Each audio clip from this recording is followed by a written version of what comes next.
This is Suki, a very lucky human being who, in my opinion, did not deserve such luck. Brother got news that he's going to be a baby daddy, only to be warped into another universe and told that he's going to be clapping the cheeks of 12 princesses and producing more children in order to save the world. As you've seen, he wasn't warped alone. He was warped with Mahiru. Scratch Suki because in this recap, we'll be focusing on Mahiru, who has recently had a star child summoning.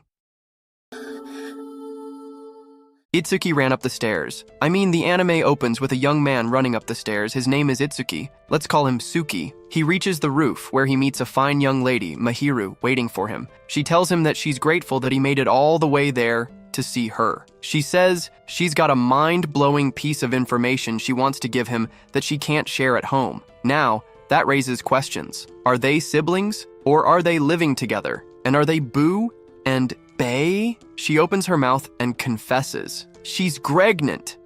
Pregnant. Boy, I thought someone was about to confess love or ask for a zodiac bonding session till she reached the avatar state, but I guess we're way past that. Just before the Suki can process how much diaper money and child support is going to be, they get warped away by a magic circle. After being warped into another universe, they both wake up in a place that looks like a dungeon. And apparently, it wasn't this guy who knocked her up. She told him that she just woke up one day and noticed a full-blown human being was forming inside of her. Suddenly, she began to feel ill. A mark crested on her face all of a sudden, and a demon emerged out of her cheeks. And this demon had one thing in mind, to send her baby daddy to the afterlife. But luckily for that cow, a mark also crested on his hand. A shiny knife came out of nowhere, and with this newfound ability, he sent that demon back where it came from, Mahiru's cheeks. They busted through the wall, and as they stepped outside, Suki told her about the mark on her face, and out of nowhere, a tiny red panda crawled onto her, and she threw it at a tree.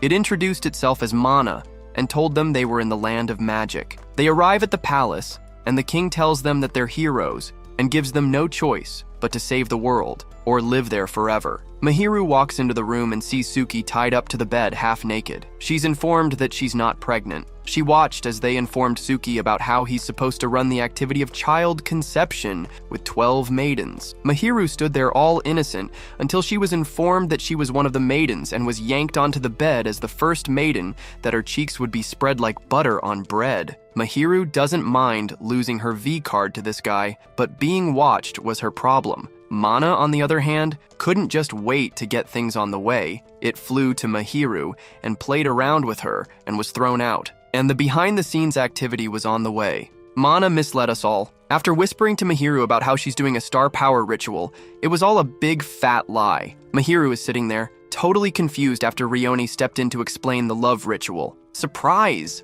It's not what you think. It's just some close physical contact, nothing like what we all imagined, and to top off all we know, apparently they were cousins, and these two people loved and were about to commit a gruesome act just a few seconds ago. Mahiru was fairly disappointed because she already made up her mind for a galactic unity moment like never before. Just after a little heavy skin-to-skin contact, out pops a star child named Virgo. At least they're happy to meet their new kid, who's here to help save Granvania. The next morning, Mahiru couldn't bear to look at Suki's face. The moment was really awkward for her. But Mana, being her usual chaos gremlin self, decides to break the tension by saying something inappropriate. Itsuki, trying to ignore Mana, asks about Virgo. Mana casually drops the bomb. Virgo's already at an orphanage. He was sent there to train since star children are born to fight, not hang out. Itsuki can visit him later, but first they have more hero stuff to do. While walking, Mana yells "action" out of nowhere. What happens next? Boom! A girl crashes into Itsuki. She says she's late for something, but she's not even in a rush. Itsuki's confused, but Mahiru is even more confused seeing a lady pop out of nowhere and jump onto her man. They finally make it to Rion's place where Mahiru meets her competition. All 11 of them. Each one has a fancy introduction. Eri, Maiden of Aries. Tarua, Maiden of Taurus. Lilith, Maiden of Gemini who's got a split personality. Ruka, Maiden of Cancer. She's the girl who crashed into Suki earlier. Femiruna, Maiden of Leo. Mireille, Maiden of Libra. Sue, Maiden of Sagittarius. Faroon, Maiden of Capricorn. Khalit, Maiden of Aquarius. Yuzuha, Maiden of Pisces. Rohini, Maiden of Scorpio. And then there's Mana, proudly calling itself the Maiden of Lude. It even gives Itsuki a super sketchy magazine about how to effectively a constellation connection with the zodiacs. That's what we'll call the 12 girls, the zodiacs. The next day, the priestesses throw Itsuki and Mahiru a welcome party. After a while, they realize that Ruka's missing. Itsuki offers to find her. Mahiru shows up where Suki was, and apparently she's drunk on some spiked chocolate bonbons. She thanks Itsuki for protecting her from bullies when they were kids, comparing it to how he beat the impurity. Then, she brings up a promise Itsuki made at a festival 10 years ago, but Itsuki doesn't remember. That's no shocker, because guys throw a lot of that in the air. Mahiru looks sad, but she tells the dumb boy to return to the others and bond with them. Mana, never missing a chance to be annoying,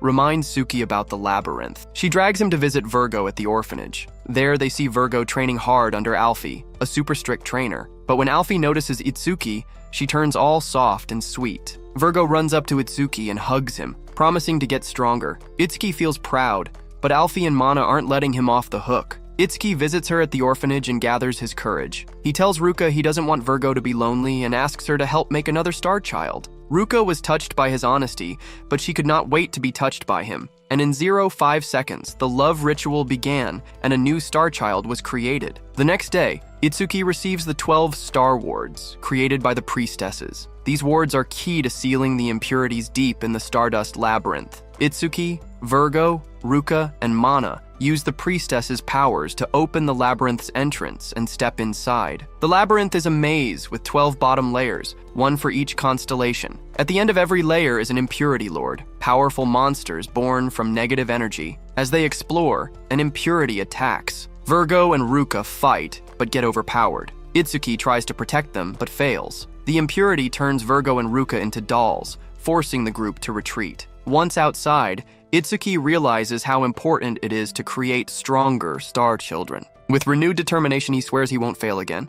After leaving the labyrinth, Mahiru watched Virgo and Cancer turn into little kids again. Mana was so upset that she ran off to complain to Nar. Nar drops a bombshell. Itsuki has to do a double love ritual. Normally it's called the sum of threes, but the threes are just going to be rubbing skin. Mana went over the moon while explaining it. It tries its best to make it sound tempting, even for a brick wall like Itsuki. It's as if the universe looked at Itsuki and decided to mess with him. Mana dragged Mahiru and Suki to Granvania's hot springs, and Mahiru could tell right away that Mana was up to something. That raccoon always has some scheme, and she wasn't about to fall for it. Itsuki, the clueless lump that he is, seemed nervous and mistakenly muttered something about a double love ritual. Hearing about another love ritual spiked my joy to the roof, but hearing about a double love ritual not only soiled Mahiru's mood, but reminded her that this dumb cow has to perform the love ritual with 11 more people. Predictably, Itsuki panicked, like she'd suggested marriage or something, or an open-air love ritual. Suki panicked, but fret not, cause Mahiru came prepared with her very own bathrobe. While in the water, Mahiru noticed his training wounds. He's too weak to handle impurities, but she didn't say that out loud. He did. She just painstakingly reminded him he needed more star children. As she tried to encourage him, he promised to protect her, and for a moment, it felt sincere. That was the same promise he had made to Mahiru when they were much younger. The moment was glowing until Mana honked her way into the moment with a carriage, babbling about toys in the carriage.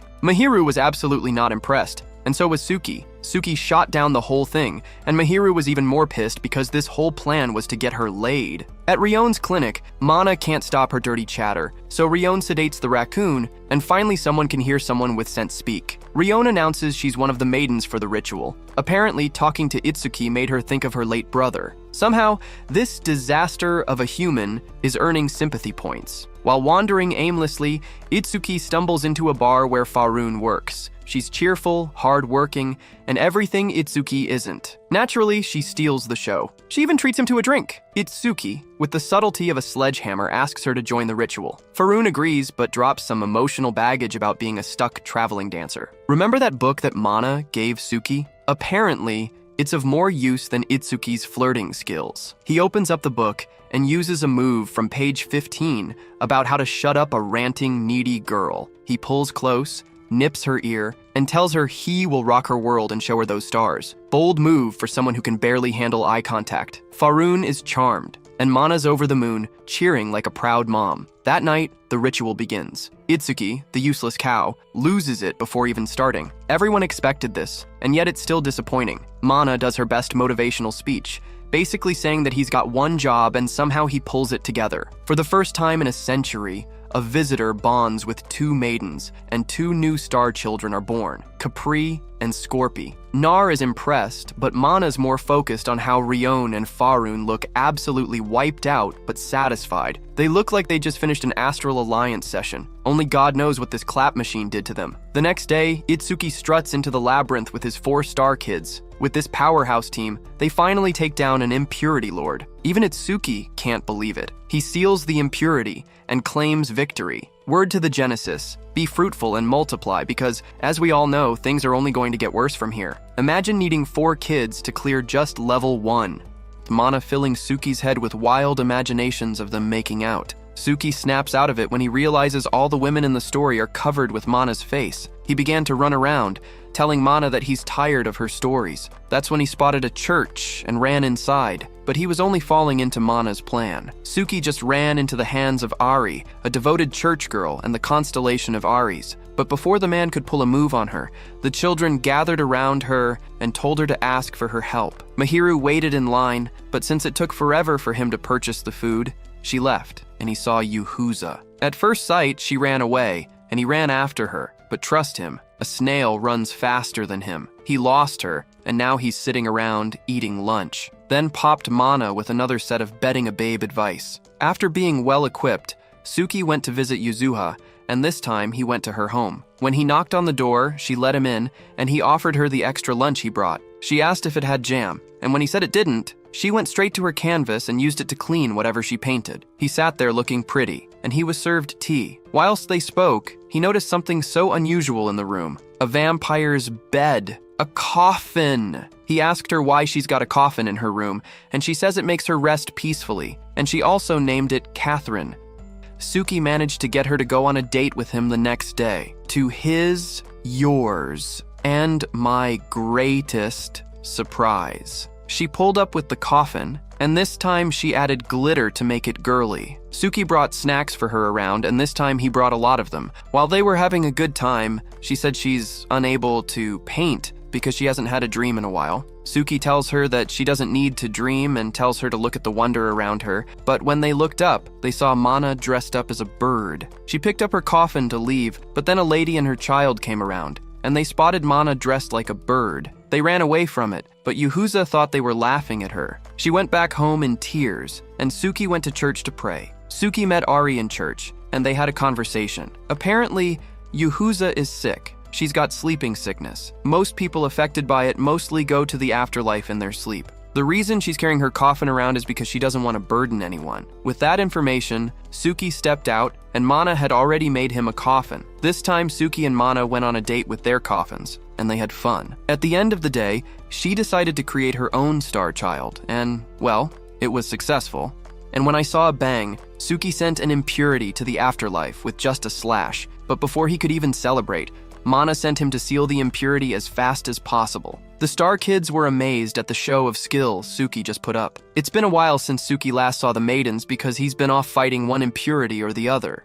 He sent them all on a summer vacation. While they were on a bus, Seiya drove next to them and started telling them how he's going to the beach too. He's the school idol. I mean, the guy can't walk past a mirror without taking a few billion selfies and a few trillion videos. On top of that, he's been pestering all the maidens. Brother has been trying to stellar synergy them one after the other, all year round. They tried to figure out how he knew that they were headed to the beach, but Mana wouldn't disclose that she posted a picture right before they left for the beach. When they arrived, everyone was happy and having a good time. Especially Mahiru, who was trying to just have fun and not worry about this young man going around and making more babies. Suki, on the other hand, was ogling at everyone, but then he caught sight of Lilith and went and sat by her. While talking, they noticed Seiya, and she told him that the guy is a complete narcissist sent from hell, and no one can stop him. She also tells Suki that she's a fortune teller, and Suki, not really a believer in anything that requires intangible faith, shuts down her idea of fortune telling. Oh, this hit her hard, and as she started to cry, her personality changed, and now she became Lily, the devil side of her. She's just like my girl, but the difference is my girl has 27 personalities, and all are to the extreme. Surviving her is like surviving the World War. Lily set Suki's head straight, telling him that her fortune is never wrong and he should try it out. Lily switched back to Lilith, who now read his fortune, wrote it on paper. Lily tells Suki that in a number of days he'll be on his way to meet his maker. Suki didn't believe it because he needed to know how he died. After a few left and right, Lily decided that it'd be best to strengthen him than to let him go face the next impurity just as he is, still weak and feeble. They go in for a little love ritual, and Lily, being the devil that she is, leads the way. Back at the training grounds, the Star Kids were still being put through a whole lot. Suki came visiting, and so did two spies. He noticed Seiya peeping as he went after him. He also noticed another person, and this other person was Eri. As a blind monkey that he is, he didn't recognize her because she was putting on a shade. He ran after Seiya, who later ran into the church in search of a hiding place. When he landed in church, he confessed his sins, and soon after, Eri had him singing a whole spear. It was too heavy for him. He tripped and landed on her. That's when Suki walked through the door. He almost sent Seiya to the next life, but before he could, Eri showed him her armory of weapons. We've got a problem on our hands because I understand a lot of things, but I don't understand why Ari is being turned on by weapons. They had Suki posing with weapons while Seiya was taking pictures. Seeing this side of Ari made it very easy for him to ask her for the love ritual. When it was time to go down, she came down with something that shocked even me, a whip. Now you'd think the whip was for him to use. No, she whipped pleasure out of him. Mana and Suki watched as she ran around, making everyone happy with her lovely energy. Suki is in agony because he's going to have to show her that life is not all about going round and there's pleasure that can take you to the moon. Soon after, we see them in a bakery and Suki is helping the little maiden out. Her name is Colette and she's as pretty as a bakery they come. Whilst helping her out, Suki was confronted with a question that's even worse. Then the question, what are we now? She asked him if his reason for helping her out was just to cosmic conception her and make more babies. Suki broke a sweat, but after informing her that he just wanted to help her out after seeing her sell her bread and make everyone happy, she called him honest and all, and they started making more dough. While rowing the dough, she smiled cutely, and then came the devil, Mana, who whispered out loud, saying that Suki would rather be rowing her and not the dough. Suki caught her and flung her out of the room. When the bread was done, Colette fed Suki, and as they were innocently happy about how sweet the bread tasted, Suki came back in and whispered, saying that Suki would rather be filling on Colette rather than the bread. And once again, Mana was sent flying out of the room. When all was done and arranged, no customers came in to buy the bread. Suki wondered why there were no customers coming. Ari and Mahiru came in shortly after and purchased a few and were on their way. No customers came in for a while, and when Suki was about to talk about it again, Alfie came in with all the Star Kids to buy some bread. She said it would make good training to have them eat out and have fun once in a while. Suki didn't waste any time in declaring it to be an all-you-can-eat buffet. Soon after, two weird-looking guys came in, and with their demeanor, one could tell that they're the reasons why the bakery isn't having any customers. Apparently, they work for the best-selling bread company, and they've got eyes on this bakery's land and they're after it. They were trying to talk down on Colette to make her sell the company, but then the Star Kids came in and rescued the day with an ample amount of tongue lashing, the bad guys crying and running to their mommies. Soon after, Mana tells Suki that the true owner of the bread business that's surprising the bakery is a princess and the Maiden of Leo. Her name is Femaruna, and when Suki got there, she said she couldn't help him, and one thing led to another. He tried to grab her hand. She pulled away, she hit her head, and somehow, Mana convinced him to kidnap her and lock her away in the bakery storeroom. Suki would put on the dumbest disguise ever and take in bread for her. She was there a couple days and didn't want to eat the bread. She grew weak, and one day when she almost passed on to the afterlife, Suki came in and told her to take care of herself. He unveiled himself, and when she saw the genuine care in his eyes, she immediately fell in love with him. After a few sessions of the both of them hanging out in her supposed store prison, she confessed how much she loved him, and they both decided to put a crown on their feelings and bond themselves like rabbits. When they went into the love ritual chamber, Leo took the lead. She was aggressive, and I'm pretty sure Starchild summoned him aggressively. The 7th episode opens with news of a festival. While Mana was busy devising a new devious plan, Suki couldn't help but ask what, in God's name, she was up to this time. When she informed him about the festival, he just folded his hands and went away. In came a messenger that brought a message straight from Colette. Everyone was in on this festival thingy, and everyone prepped the grounds. Alfie and her minions of Star Kids shared posters for people to come to her concert. Someone opened a petting zoo, Lily and Lilith did what they do best, and everyone was having fun. Suki went to Colette, who's having issues choosing what bread to make for the festival. Normally would have made the family special, happy bread. But the recipe has been lost, and her grandpa's too senile to remember it. Now she's tasked with the duty of making a whole new bread recipe. While turning the dough, Khalid asked Suki what part of her he would like to eat. Bro was so stunned, he panicked. Now I know the answer you're thinking. I can assure you it's not that. And that's not what he said either. He told her that if he were to choose a part of her body to eat, it would be her ear. Without even thinking twice, this lady baked a whole set of ears, but they didn't match the energy of the happy bread that her grandpa always made. After making a few rounds of bread here and there, she finally remembered what her grandfather told her the happy bread was. Apparently some way it has to do with copulation. I was confused at first, but after seeing that it was just a sausage wrapped in dough, a sausage roll, trust Mana, she disguised herself as an old lady psychic and has decided to help the messenger. They deciphered that her problem was that she ran too fast, and they went into testing their bread hypothesis. Back at the bakery, they finally made the happy bread, and when they came out to the festival, in no time,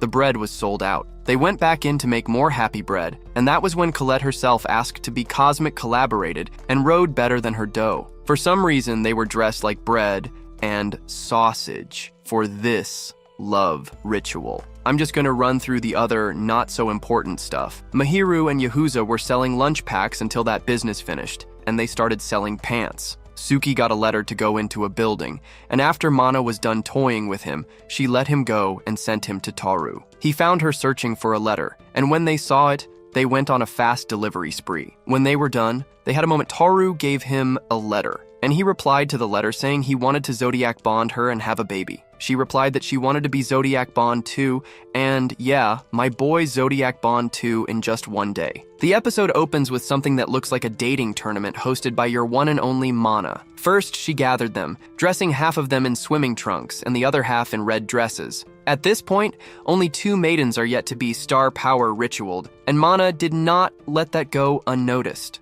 Mana has prepared something she likes to call the ultimate love ritual, and as much as it sounds tempting, she can't spill the deets of it yet. A letter came in from Suki, and he asked to go on a very special date. It's Sue. Sue is a lover of farm animals, and she even brought one to the meeting they were having. Later, we see her all dressed up cutely to go on the date. When Suki's limo parked by, it had all her favorite farm animals inside. Weird, isn't it? The date was an open field where the animals were just hanging around while the couples were having a talk. Suki came prepared with his sweet words and a few shows of love for Sue, like feeding the animals and telling her how cute they were. She's been a lover of animals since she was a kid, but not long after, she lost her parents to an impurity, and ever since then, she's been loving on these animals and carrying the pain of losing her parents. The other ladies were having a very boring time doing not so much. They started asking each other how their cosmic collaboration process was. Someone asked Mahiru, who most certainly was not going to give out the precious information about how she did the star power ritual. The date was done, and she thanked Suki for such a wonderful date, and to thank her in return, Suki cooked up a fine dish for her, and when she tasted it, it felt like heaven. The show is actually being aired. The Intimate Love Ritual is an actual show that Mana is airing, and she got feedback from Seiya, who said the show was not having any spicy moments. And now, Mana wants to crank things up. She set up a race up a staircase and then poured something gooey on the girls, making it 10 times more difficult for them to climb up the stairs. But one person came out victorious, Mireille. When she arrived at the top, Suki was waiting and they took a bath together. I can assure you that Mireille is smooth. A smooth talker to the core is even smoother than Mana herself. Whilst they were in the water, they did things I can't say. And when they were done bathing, they went to dine, and Suki presented his 1 in a million dish. He went on other dates, and at the end of it all, they were 2 maidens at the top, Mireille and Sue. The next thing we saw was him in the love ritual chamber, and Sue waking in dressed in cat cosplay. She said she didn't want to lose him, and he said she'd need to let him galactic unity her,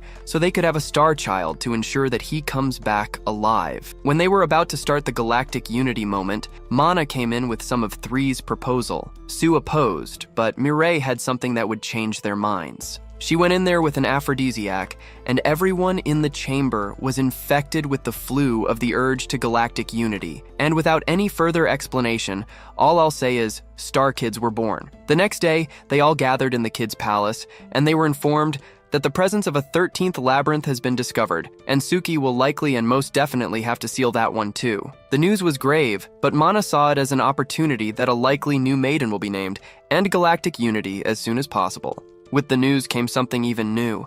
The search was on for the 13th maiden. Mana and Suki went about looking for the maiden, checking everyone's body for a mark, but to no avail. After Mana reminded Suki that he had to go and seal the 12th labyrinth, Suki went to the training grounds, and the kids were put on a little test about teamwork. When they passed the test, he told all of them to rest for the day. Alfie told him not to go easy on them, else they'll become weak. He told Alfie that he's planning on going into the labyrinth the next day. That night, Alfie gave him her blessings. The next day, they went in to take down the 12th impurity. In the process, one of them was hit, and as they had trained the day before, they put it to good use, and they defeated the impurity like it was a piece of cake. After sealing it, a huge blast occurred, and the king told Suki that the 13th maiden was now very important to find. And that's when Suki went on a search for the 13th maiden. Alfie, on the other hand, wanted to tell him but didn't know how to. So she got a book and tried to use the instructions in the book. One was to tie a hair strand and attach it to his back. Mana saw it though,